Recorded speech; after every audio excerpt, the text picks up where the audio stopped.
La concordança del participi. El participi és una de les formes no personals del verb. Parlat, parlada, batut, batuda, dormit, dormida, obert, oberta. Juntament amb el verb haver, s'usa per a formar els temps compostos. Així diem: he parlat, havíem batut, havia dormit.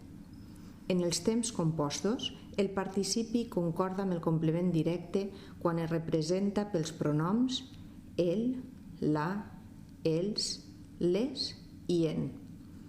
La concordança no és obligatòria, però és preferible mantindre-la, sobretot en les formes de femení, ja que en valencià està molt viva. Vegem-ne uns quants exemples. És millor dir: ha passat la teua germana, l'has vista? Que ha passat la teua germana, l'has vist? La casa del cantó ja l'han venuda?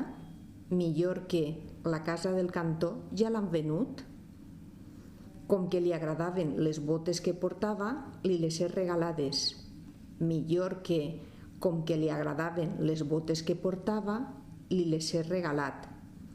Si no troba les claus és perquè les ha perdudes. Millor que, si no troba les claus, és perquè les ha perdut. Per tant, recordem, encara que la concordança del participi no és obligatòria, recomanem mantindre-la, sobretot en les formes del femení.